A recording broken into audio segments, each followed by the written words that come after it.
Imagine this. Your car slides off a remote, icy road. It's totaled. Your phone has no signal. The sun is sinking fast, painting the sky in shades of bruised purple and orange, and the temperature is plummeting. A biting wind cuts through your thin jacket. You look at your watch. In 6 hours, if you don't do something smart, you won't be shivering anymore. You'll be a statistic. Hypothermia doesn't care if you're a CEO, an artist, or a student. It is a relentless, silent predator, and it hunts us all the moment we step outside our centrally heated homes and lose our modern advantages. In that moment, your smartphone is a useless brick, your credit card is worthless, and your knowledge of pop culture won't save you. What you need is a different kind of knowledge, an older kind, a knowledge that's written not in books, but in our very DNA, buried under layers of comfort and convenience. You need to know how to stay warm like a Neanderthal. Now, when I say Neanderthal, what's the first image that pops into your head? A brutish, club-wielding caveman, right? A grunting, hunched-over figure that represents a dead end on the evolutionary tree. For decades, that's the story we've been told. But that story is wrong. In fact, it's dangerously wrong, especially if you ever find yourself in the scenario I just described. The Neanderthals weren't evolutionary failures. They were the undisputed masters of survival in the harshest environments imaginable. They lived and thrived through multiple ice ages in Europe and Asia.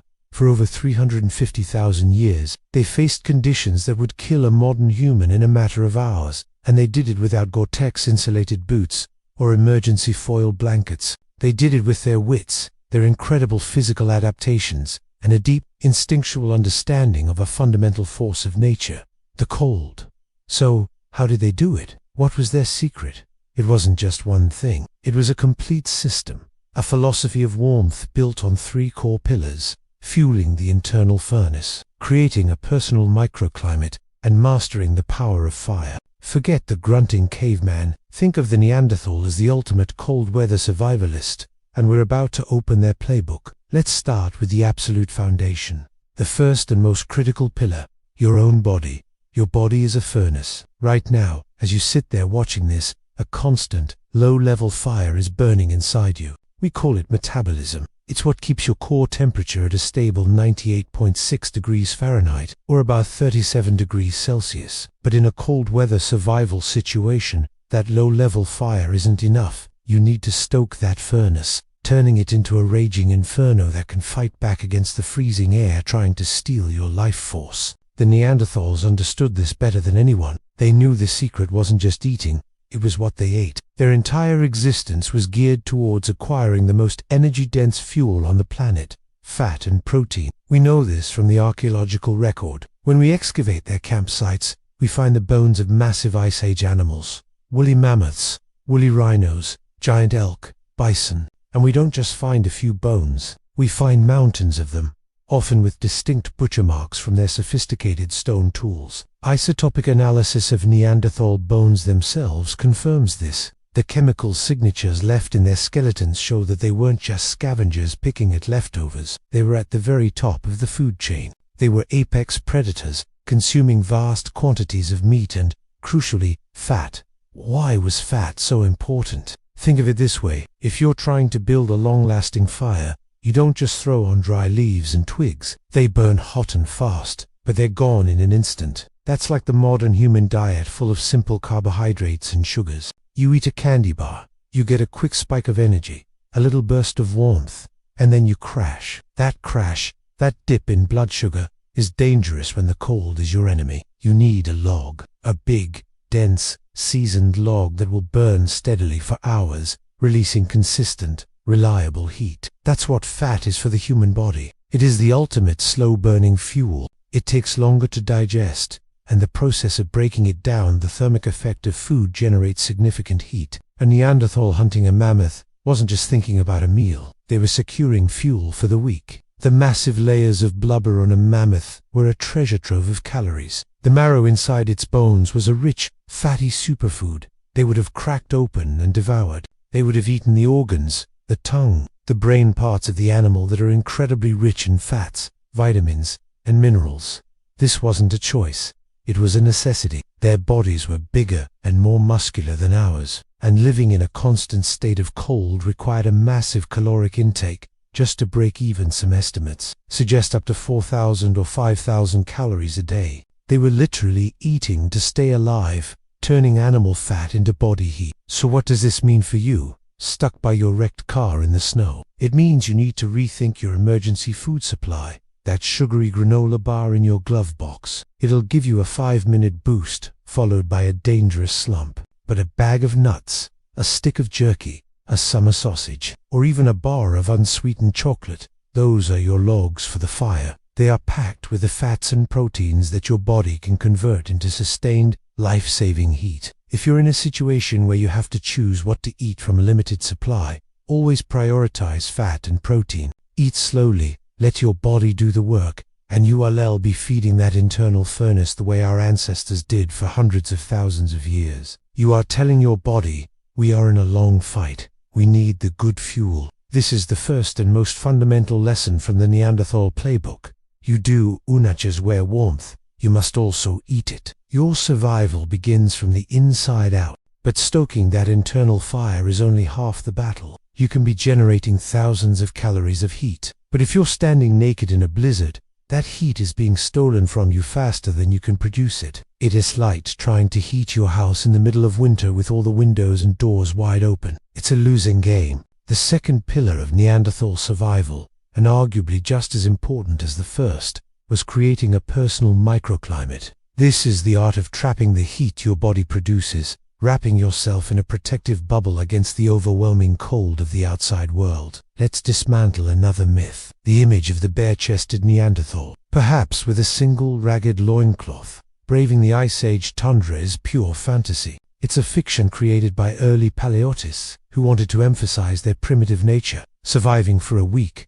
let alone 350,000 years, in sub-zero temperatures without effective clothing is a biological impossibility. The evidence for Neanderthal clothing isn't as obvious as finding a 50,000-year-old parka, because leather and fur decay and disappear from the archaeological record. But the indirect evidence is overwhelming, and it's found in their tools. When you look at a Neanderthal toolkit, you're not just looking at spear points for hunting. You're looking at a sophisticated tailor's kit, rendered in stone. They had specialized flint scrapers, beautifully crafted and perfectly shaped to fit in the palm of the hand. What were they for? For hours and hours of painstaking work, scraping every last bit of flesh and fat from the inside of an animal hide to make it clean and pliable. They had tools called awls and burins, sharp-pointed implements designed for piercing and punching holes in tough leather. Why would you need to punch a row of neat holes in a hide, unless you were planning to lace something through them? They were sewing, they were stitching. We'd even find bone needles at some later sites, a clear indicator of refined clothing construction. The proof is also, strangely enough, found in the genetics of lice. I know, it sounds bizarre, but stick with me. Humans are afflicted by two main types of louse: the head louse, which lives in the hair on our heads, and the body louse, which is specifically adapted to live and lay its eggs in the seams of clothing. By studying the DNA of these two lysogeneticists, can calculate when they diverged from a common ancestor. That divergence, the moment the body louse became its own distinct species, could only have happened when a new, permanent habitat appeared. The latest estimates place this split at least 170,000 years ago, squarely in the middle of the Neanderthals' reign. They were wearing clothes long enough for parasites to evolve specifically to live in them. So what were these clothes like? Forget the single, clumsy cloak. The key to staying warm, a principle that every modern mountaineer knows, is layering. And Neanderthals were the pioneers of layering. Their inner layers would have been made from softer, more pliable skins, perhaps from deer or rabbit's with. The fur turned inwards. This traps a layer of air directly against the skin, which is then warmed by your body heat. Air is a fantastic insulator, and the more still air you can trap, the warmer you'll be. The outer layers would have been made from tougher, more waterproof hides, like those from bison or bears, with the fur turned outwards to shed snow and block the wind. Wind is the great thief of warmth, a process called convection, and a good windproof outer shell is critical. They would have fashioned these hides into leggings, tunics, and hoods, all laced together with strips of leather or sinew taken from the tendons of animals. They almost certainly had some form of mittens and boots, perhaps simple bags of fur wrapped around their feet and tied at the ankle, stuffed with dry grass for extra insulation. They weren't just wearing skins, they were engineering a wearable, personal environment. Now, apply this to our stranded driver. Your stylish but thin jacket is failing. The lesson from the Neanderthal is to layer up with whatever you can find. Use the floor mats from your car, wrap them around your torso and legs, stuff your shirt and pants with crumpled up paper from the glove box, or even dry leaves if you can find them. The goal is to create loft, to trap still air. It might look ridiculous, but we're not trying to win a fashion show. We're trying to survive the night. By layering, you're creating that personal but clothing is only the first layer of that microclimate. The next step is to create a larger one, a shelter. Neanderthals weren't just cavemen. Caves were excellent, natural shelters. They block wind, they keep you dry, and they have a relatively stable temperature. They were prime real estate, but they weren't always available in the right place at the right time. So, what did they do? They built their own. At a site called Moldova I in Ukraine, archaeologists discovered a remarkable structure dating back 44,000 years. It was a ring of carefully arranged woolly mammoth, bone skulls, jaws, and leg bones forming a circle about 25 feet across. Inside this ring, they found the remains of 15 small hearths. This bone ring wasn't a bizarre ritual site, it was the foundation for a dwelling. Most likely, it supported a framework of wooden poles or large tusks over which they would have stretched animal hides to create a sturdy, windproof hut. The principle here is profound in its simplicity. Don't try to heat the whole world. Create the smallest possible space you can comfortably occupy and heat that. A small, enclosed shelter drastically reduces the amount of body heat you lose to wind and open air. It creates a pocket of relative warmth, a buffer zone between your clothed body and the lethal cold outside. For our stranded survivor, this is a vital lesson. Huddling in the driver's seat of your car seems logical, but a car is a large, uninsulated metal and glass box. It's better than nothing, but you can do better. The Neanderthal approach would be to find or create the smallest defensible space. Can you build a lean-to against a rock face using fallen branches and the tarp from your trunk? Can you dig a snow trench? A simple trench dug into a snowdrift, covered with branches, and more snow, can be significantly warmer than the ambient air temperature, completely protected from the wind. You are shrinking the battlefield. You are creating a small pocket of the world that you can control. A space where your body heat and your carefully constructed layers have a fighting chance. You've stoked the internal furnace, and now you've built the furnace room. The next step is to light a match. That brings us to the third, and perhaps most iconic, pillar of Neanderthal survival, the mastery of fire. Fire is more than just a source of warmth. It is a transformative technology. It's light in the darkness, a defense against predators, a tool for cooking and hardening weapons, and a powerful psychological comfort. For a species living through an ice age, fire was not a luxury. It was the flickering heart of their existence. The ability to control fire was one of the single greatest advantages the Neanderthals possessed, a skill they refined over hundreds of thousands of years into a precise and practical science. The popular image often shows a Neanderthal dumbly huddled over a lightning-struck tree, passively waiting for nature to provide a flame. This again sells them short. While they certainly would have taken advantage of natural fires, the evidence strongly suggests they were not just fire users, but fire. At numerous sites across Europe, we find hearths, concentrated patches of ash, charcoal, and fire-cracked rock that we use repeatedly over long periods.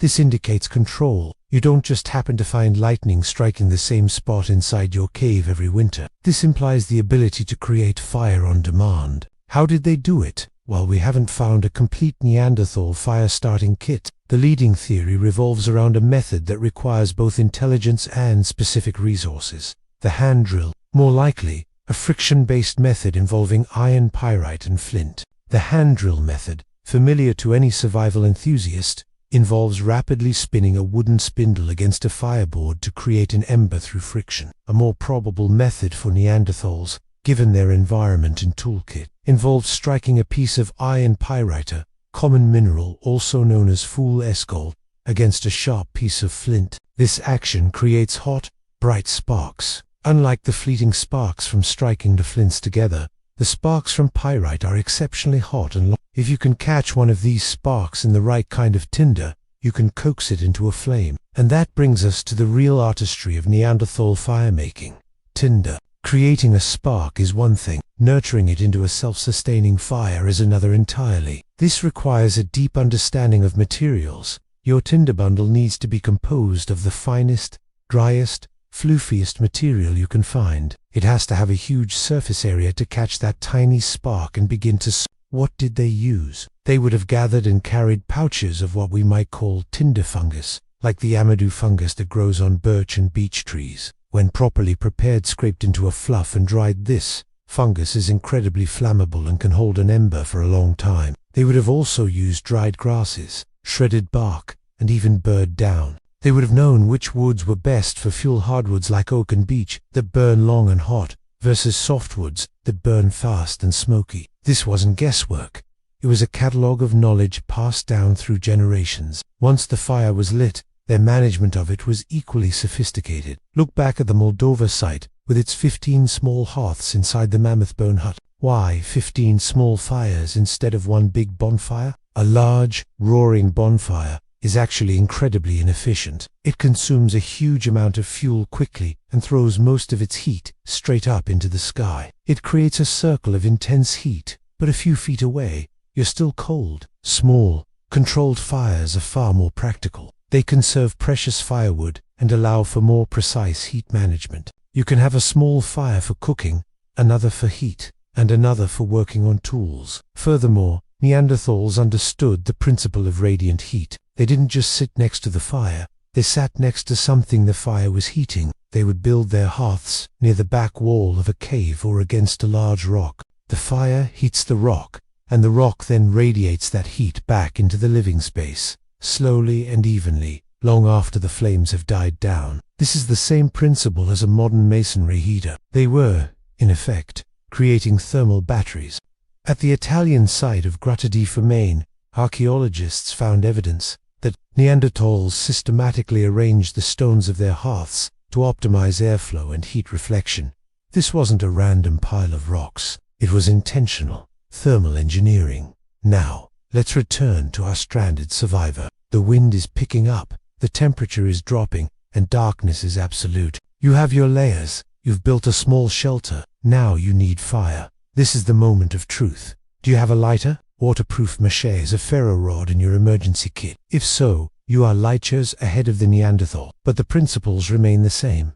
Don't just light a fire in the open. Find or build a heat reflector, a rock face, a large log, or even a wall you build from wet logs or packed snow on the opposite side of your shelter, or bounce the heat back onto it. Instead of letting it escape into the night, gather your fuel methodically. Start with the tinder, the finest, driest material you can find. Then gather kindling pencil, lead-thin twigs. Then move up to pencil-thick, then thumb-thick, and only then the larger, wrist-thick branches that will sustain the fire. You must gather at least 3 times as much firewood as you think you'll need. The night is long and cold, and the last thing you want to do is leave the life-saving warmth of your fire to stumble around in the dark for more fuel later. Conserve your fuel. Keep the fire just big enough to provide the warmth you need. A small, well-managed fire, combined with a heat reflector and a good shelter, can be the difference between waking up to a cold sunrise and not waking up at all.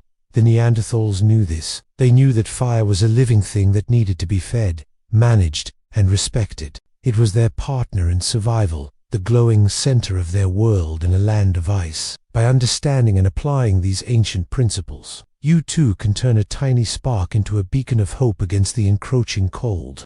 We've now assembled the 3 pillars of Neanderthal warmth: the internal furnace fueled by fat and protein, the personal microclimate of layered clothing and shelter, and the controlled power of fire. Together, they form a robust system for survival. But there is a 4th, less tangible, yet equally crucial element that binds all of these together. It's not a physical tool or a specific technique. It's a mindset. It's the Neanderthal mind, a way of thinking and existing in the world that is profoundly different from our own, and absolutely vital for anyone facing a true survival crisis. To survive in the brutal world of the Pleistocene, you couldn't afford to be distracted. You couldn't afford to waste energy on things that didn't matter. The Neanderthal mind was a mind honed by necessity to a razor-edge situational awareness and think about the daily reality. Every rock, every plant, every animal track was a piece of information to be filed and analyzed. Which way is the wind blowing? Where are the game trails? Which trees hold the best tinder? Where is the nearest source of clean water that isn't frozen? This wasn't a hobby. It was a constant high-stakes dialogue with the environment. Their senses were their survival instruments,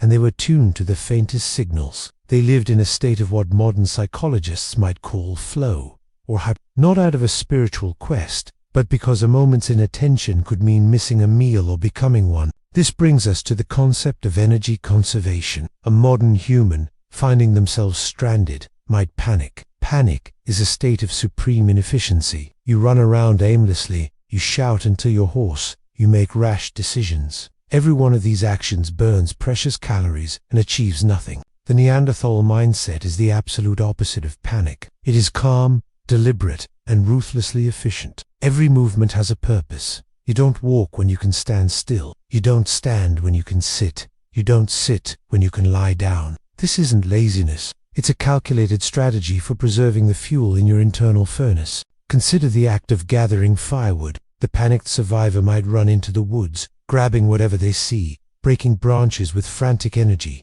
getting sweaty. This is a fatal mistake. Sweating in a cold environment is incredibly dangerous. The moisture soaks your inner layers of clothing, destroying their insulating properties. Once you stop moving, that moisture chills you rapidly, accelerating the onset of hypothermia. The Neanderthal approach would be methodical. Move slowly and deliberately. Scan the environment. Look for dead, standing wood, which is drier than wood on the damp ground. Break it efficiently, using your body weight and leverage, not brute force. Carry it back to your shelter and process it there, minimizing time spent exposed and active. Every calorie saved is another minute of life earned. This mindset also extends to risk. The mammoth they killed wasn't just a steak dinner. It was a walking hardware store and department store.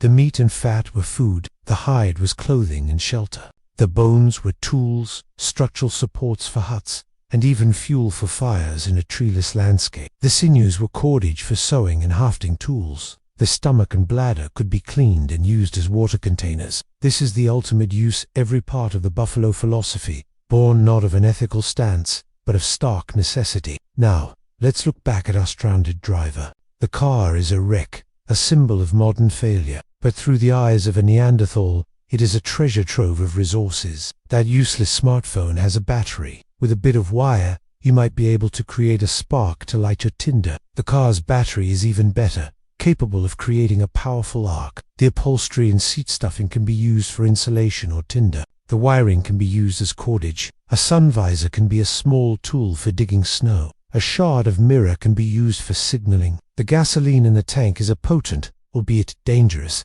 fire accelerant if used with extreme care. The steel from the car's body is useless to you without a forge, but you are surrounded by potential. The Neanderthal mind doesn't see a broken car. It sees a collection of materials waiting to be repurposed for survival. This mindset is ultimately about accepting your reality and working with it, not against it. You cannot fight the cold. The cold is a vast, indifferent force of nature. Trying to tough it out is a fool's game that ends in death.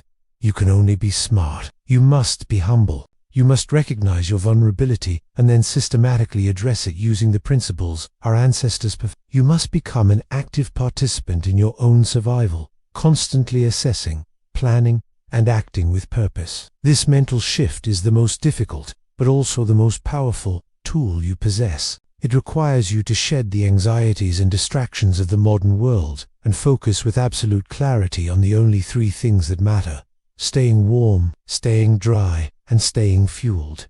This is the final, unifying piece of the puzzle. It est, the intelligence and foresight that allows you to find and prepare the right food to fuel your furnace. The patience and skill to craft the layers that create your microclimate, and the knowledge and respect required to master fire. Without this calm, observant, and resourceful mindset, the other pillars crumble. The Neanderthals weren't just physically adapted to the cold, they were psychologically adapted. They possessed a mental fortitude and a practical intelligence that we have largely lost, trading it for the comfort and convenience of a world they could never have imagined. But when that world fails, when the power goes out and the engine dies. It is their ancient wisdom that we must desperately try to remember if we want to see the sun rise again. The knowledge of how to stoke your internal furnace, how to build a microclimate with layers and shelter, how to master fire, and how to adopt a calm, resourceful mindset, these are the lessons that kept our ancestors alive through the bitterest of ice ages. They represent a complete and holistic system for survival. But as we bring this journey to a close, it's important to remember that survival isn't just a series of challenges, it's a dynamic process, and at its heart is a community. We often picture the Neanderthal as a lone hunter, a solitary figure against a vast, icy backdrop. But this is yet another misconception. Neanderthals were intensely social creatures. They lived in small, close-knit family groups. They cared for their sick and their elderly. We have found Neanderthal skeletons of individuals who had debilitating injuries, like a withered arm or severe arthritis, yet they lived for years, even decades, after suffering them. In the brutal world of the Pleistocene, this would have been impossible without the consistent care and support of their group. They were a community, and that community was perhaps their most powerful survival tool of all. They shared the warmth of the fire. They shared the food from the hunt. They shared the labor of processing hides and raising children. They shared knowledge. An older, more experienced individual would have taught the younger ones which plants were safe, how to read the clouds, and where to find the best flint for their tools. This social fabric was the invisible layer of insulation that protected them all. In a group, one person can stand watch for predators while others sleep. A few can gather firewood while another tends the hearth. The collective energy and knowledge of the group is far greater than the sum of its individual parts. For our modern survivor, stranded and alone by their car, this might seem like a moot point, but the lesson is still relevant. If you are not alone, if you have passengers, your first priority is to form a cohesive unit. The leader isn't necessarily the strongest or the loudest. It's the one who can remain calm, the one who can think clearly and delegate tasks based on the Neanderthal principles we've discussed. Keep everyone together. Huddle for warmth. The combined body heat of several people is significantly more effective than one person's alone. Pool your resources, both physical and mental. Someone might have a lighter, another might have a first aid kit, a third might have taken a survival course years ago. Morale is a resource, just like firewood or food. Keeping spirits up, working together, and looking out for one another is a profound survival advantage. It combats the psychological toll of fear and isolation, which can be just as deadly as the cold itself. So what is the ultimate takeaway from all of this? It's that the Neanderthals were not clumsy, brutish failures. They were us, adapted for a different, harsher world. The knowledge they possessed is not some quaint, historical curiosity. It is a fundamental blueprint for human resilience. It's a reminder that beneath our thin veneer of civilization, we still carry the echoes of that ancient strength. The ability to make a fire from scratch, to build a shelter from what the land provides, to understand the true fuel value of food. These are not just survival skills. They are our inheritance. Reconnecting with them is not about becoming a caveman. It's about becoming more fully, more capably human. It's about understanding that true security doesn't come from a smartphone or a stock portfolio. It comes from competence and knowledge. The world of the Neanderthals may seem impossibly distant, a lost epoch of ice and mammoths, but the forces they faced, cold, hunger, the need for shelter, are timeless. A blizzard doesn't care if it's 2024 or 40,000 BCE. Hypothermia is the same unforgiving enemy. The next time you feel a chill wind, or see the first snowflakes of winter begin to fall, take a moment. Think about the incredible journey of our species. Think about the masters of the cold who came before us. They faced down ice ages with little more than stone, fire, and an unbreakable will to live. Their wisdom is etched into the very landscape of our past,